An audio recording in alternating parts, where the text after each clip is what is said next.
나를 죽이려 한 여자의 딸이 되었다. 그녀가 가장 안심하는 순간, 가장 처참하게 부숴버리기 위해. 한날, 한시, 같은 얼굴로 마주한 비극.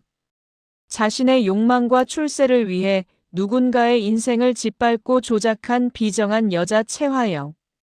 그녀의 거대한 음모 속에서 죽음의 문턱을 넘어 돌아온 오장미는 이제 증오하는 원수의 딸 마서린으로 살기를 선택합니다. 중환자실에 갇힌 진짜의 진실과 적진의 심장부에서 이름을 숨긴 가짜의 반격.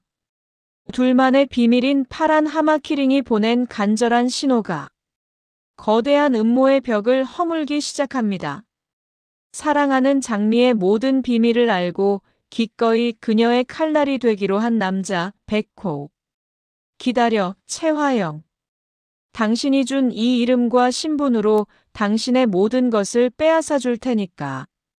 최화영은 VIP 병실 문을 걸어 잠그고 이강혁에게 밖을 감시하라고 이릅니다.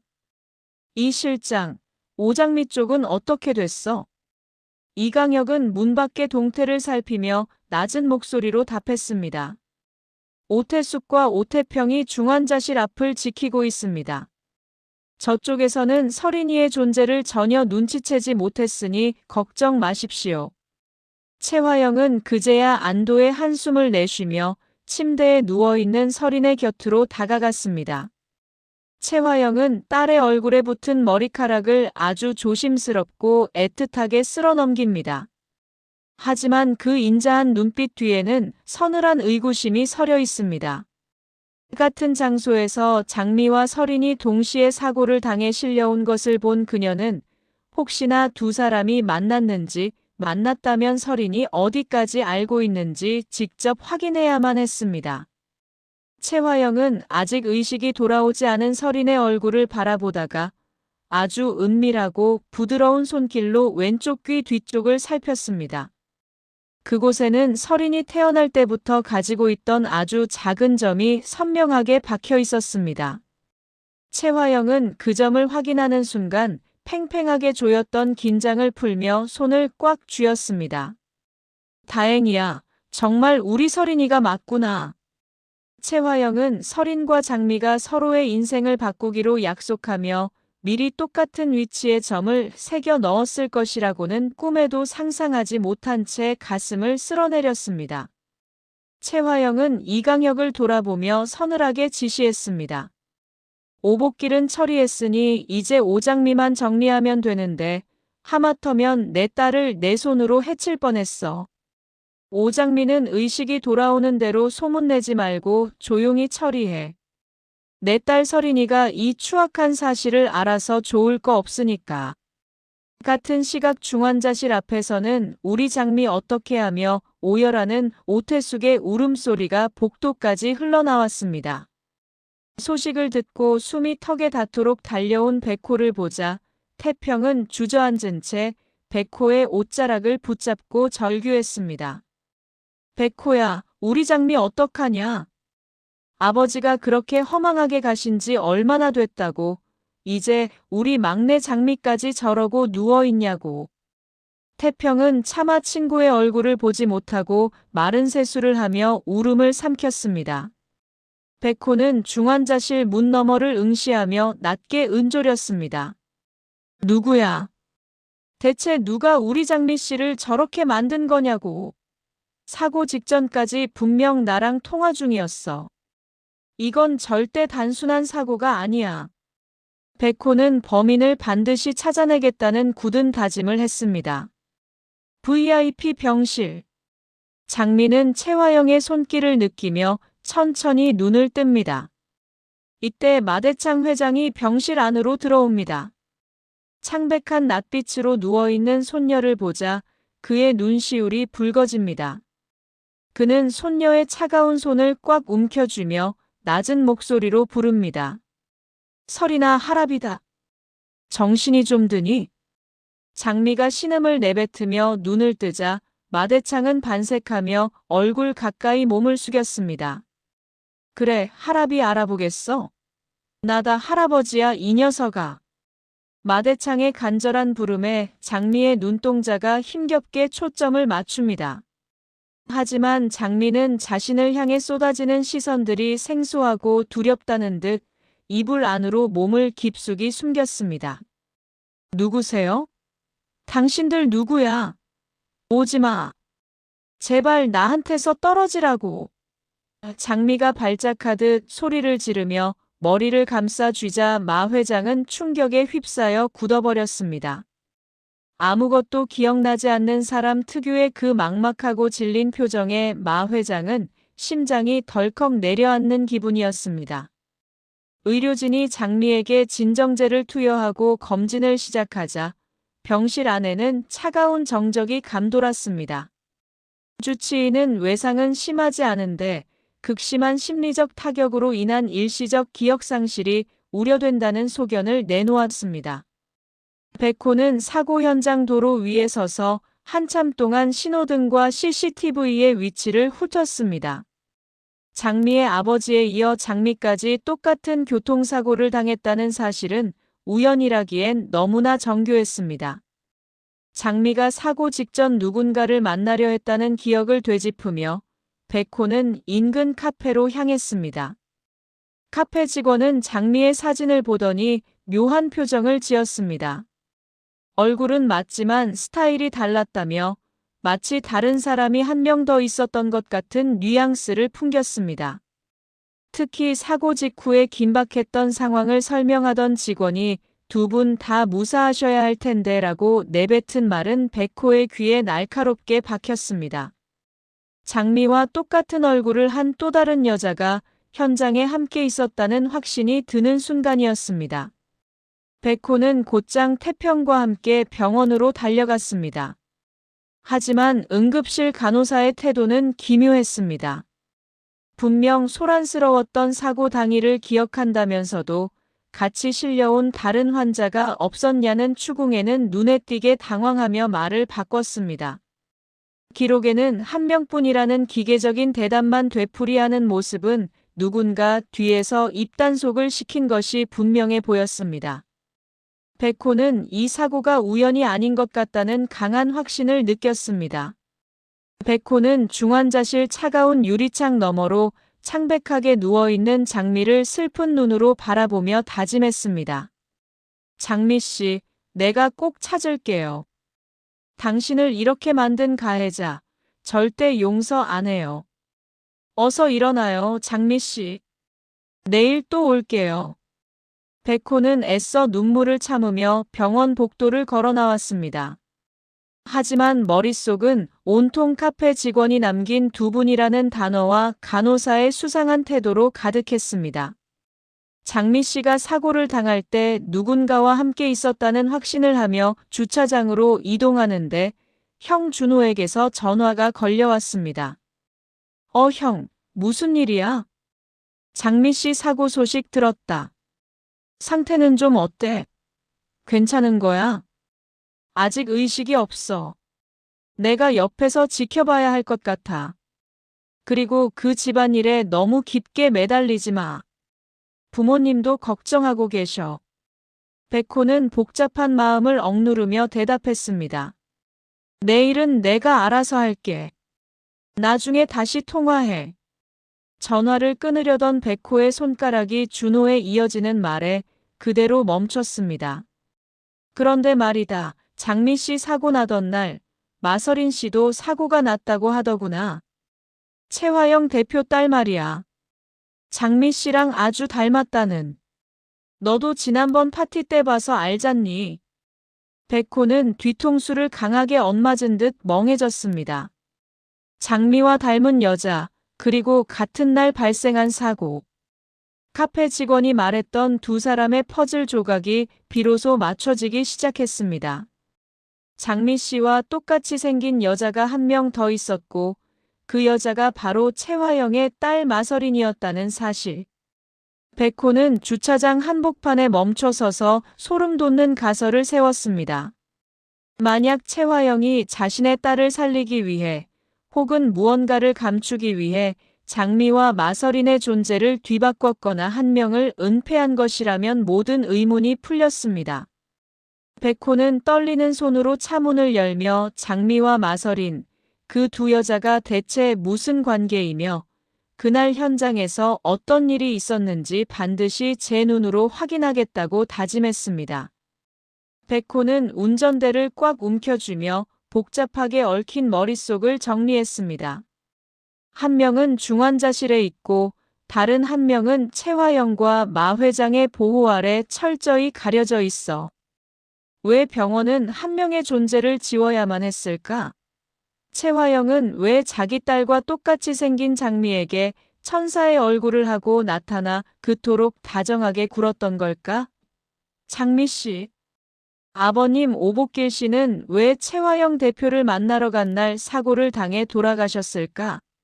태평이에게는 왜 노래를 할 수 있게 뒤를 봐주다 갑자기 후원을 끊어버린 걸까? 백호의 뇌리에 최화영의 그 인자한 웃음이 스쳐 지나갔습니다. 하지만 이제 그 웃음은 백호에게 가장 소름 끼치는 사리로 읽혔습니다. 오복길 씨의 죽음부터 장미의 사고, 그리고 태평이의 꿈을 짓밟은 행위까지. 이 모든 불행의 한가운데에는 거미줄처럼 촘촘하게 얽힌 최화영의 음모가 도사리고 있었습니다. 모든 의문은 최화영이라는 한 사람을 가리키고 있었습니다. 꼬리에 꼬리를 무는 의문들은 결국 하나의 결론으로 향했습니다.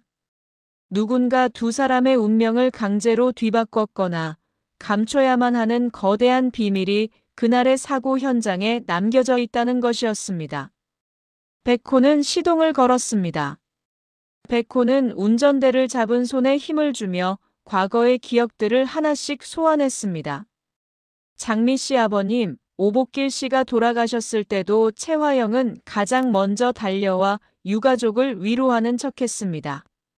태평이에게 후원의 손길을 내밀며 천사처럼 굴던 그 여자가 왜 결정적인 순간마다 장미의 가족들을 벼랑 끝으로 밀어 넣었는지 이제야 어렴풋이 알 것 같았습니다.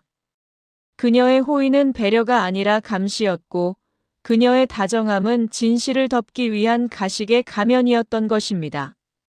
가면 뒤에 숨은 진짜 얼굴. 내가 반드시 갈갈이 찢어 밝혀주겠어. 백호는 이를 악물었습니다.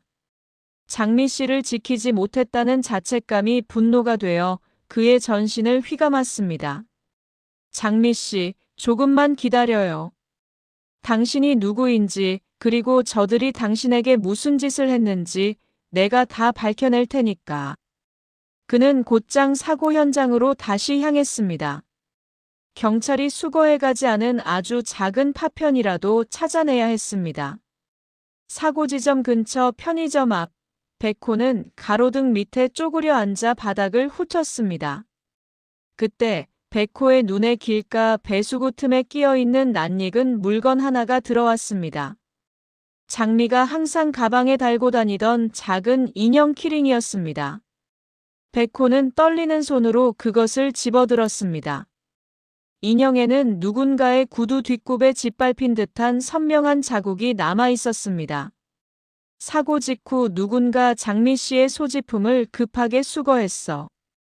그런데 이걸 놓친 거야. 백호는 키링을 손 안에서 바스러질 듯 꽉 쥐었습니다. 이 키링을 짓밟은 자가 바로 현장을 조작하고 장미를 사지로 몰아넣은 자일 터였습니다. 백호는 키링을 꽉 쥐었습니다. 병원에서는 한 명뿐이라고 했지만 현장에는 분명 수거하는 자들이 있었습니다. 백호는 그 길로 사고 현장 인근의 사설 보안업체를 찾아갔습니다. 병원과 경찰이 함구한다면 그는 거리의 모든 눈을 뒤져서라도 그날의 진짜 조각을 찾아낼 작정이었습니다. 어둠이 짙게 깔린 사설업체 사무실 안 백호는 모니터 앞에 앉아 며칠 전 사고 시간대의 기록을 거꾸로 돌리기 시작했습니다. 화면 속에는 속도를 내며 달려오는 트럭과 비명이 들리는 듯한 찰나의 순간들이 스쳐 지나갔습니다. 그리고 마침내 백호의 눈동자가 경련하듯 떨렸습니다. 화면 구석 검은 양복을 입은 사내가 도로 위를 기어다니듯 무언가를 필사적으로 찾는 모습이 포착됐고 곧이어 흙투성이가 된 핸드폰을 움켜쥐고 황급히 사라지는 장면이 포착되었습니다. 찾았다. 이 쥐새끼 같은 놈. 백호의 목소리가 낮게 깔렸습니다. 채화영, 당신이 숨기려던 게 바로 이거였어. 백호의 눈에는 차가운 복수심과 함께 진실을 향한 광기 어린 집념이 타오르기 시작했습니다. 한편 퇴원해 집으로 돌아온 설인에게 이 집은 더 이상 안식처가 아니었습니다. 으리으리한 대문을 통과해 정원을 가로지르는 순간 설인은 이 거대한 저택 전체가 채화영이 짠 거미줄처럼 느껴져 숨이 턱 막혀왔습니다. 채화영은 차에서 내리는 설인의 팔을 다정하게 부축하며 속삭였습니다. 설인아, 고생 많았어. 이제 집에 왔으니 아무 걱정 말고 쉬기만 해. 엄마가 다 알아서 할게. 그 엄마라는 단어가 설인의 귓가를 스치는 순간 소름이 돋아 비명이 터질 뻔했습니다. 자신을 길러준 아버지를 죽음으로 몰아넣고 진짜 엄마의 인생을 송두리째 망가뜨린 여자가 세상에서 가장 자애로운 얼굴을 하고 제 곁에 서 있었습니다. 설이는 채화영의 손길이 닿은 팔 안쪽이 타들어가는 것 같은 지독한 혐오감을 느꼈지만 이내 눈물을 삼키며 설인이의 연기를 이어갔습니다. 저 웃음 뒤에 얼마나 많은 피를 묻혔을까. 우리 아빠가 그 차가운 도로 위에서 마지막 숨을 내뱉을 때 당신은 어디서 어떤 표정으로 축배를 들고 있었을까. 설이는 채화영의 어깨에 고개를 묻는 척하며 입술을 피가 나도록 깨물었습니다.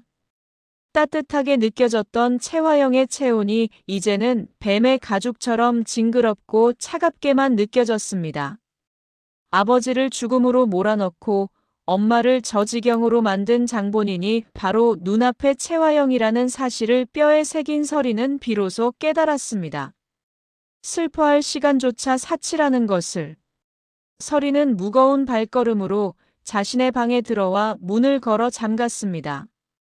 이제 이 화려한 방은 안식처가 아니라 채화영을 무너뜨리기 위해 스스로 걸어 들어온 적진의 한복판이었습니다. 설이는 어둠 속에서 거울에 비친 자신의 얼굴을 노려보며 낮게 은조렸습니다. 채화영, 당신이 나를 마설인으로 만든 걸 평생 후회하게 해줄게. 당신이 준 이 이름과 신분으로 당신이 가진 모든 것을 가장 잔인하게 빼앗아 줄 테니까. 기대해 채화영, 내가 널 어떻게 처참하게 부숴줄지. 설인의 눈에는 눈물 대신 서늘한 복수심이 소용돌이치기 시작했습니다.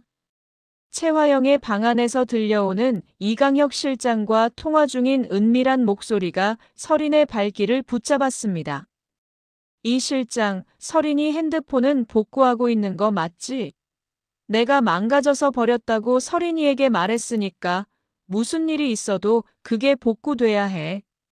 무조건 복구해서 가져와야 해. 그날 사고 나기 전에 설인이랑 오장미 그 두 사람이 만났는지 확인해야겠어.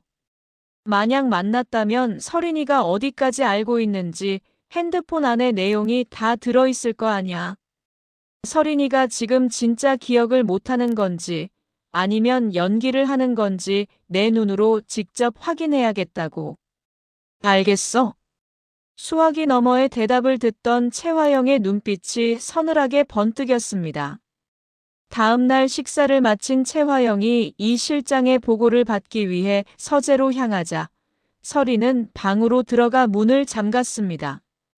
백호의 번호를 누르는 손가락이 미세하게 떨렸습니다. 백호에게 이 상황을 설명하는 건 도박이었지만 채화영보다 먼저 핸드폰을 손에 넣을 수 있는 유일한 희망은 그뿐이었습니다. 설이는 백호에게 메시지를 보냈습니다. 백호 씨, 놀라지 말고 들어요. 지금 병원에 누워있는 건 내가 아니에요. 채화영이 우리를 속였어요. 내가 장미예요. 증거로. 지난번 백호 씨가 파란 하마인형 키링 줬잖아요. 북유럽에서는 불을 상징한다면서. 제발 믿어줘요.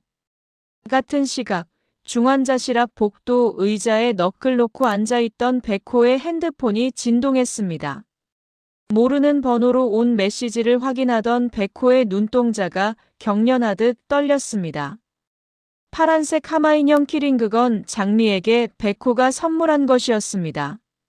백호는 자리에서 벌떡 일어났습니다. 말도 안 돼.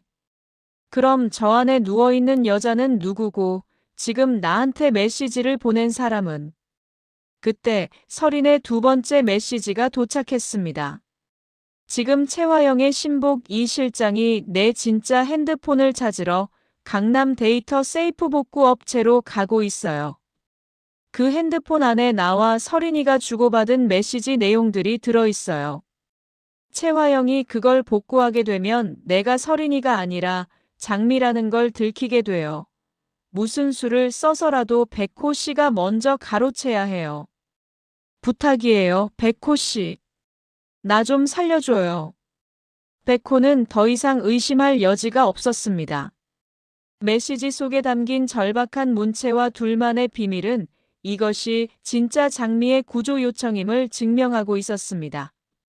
최화영이 장미와 마설인 중 하나는 데려가고 그 사실을 아는 장미 씨를 없애려 했다는 소름 끼치는 가설이 확신으로 바뀌는 순간이었습니다.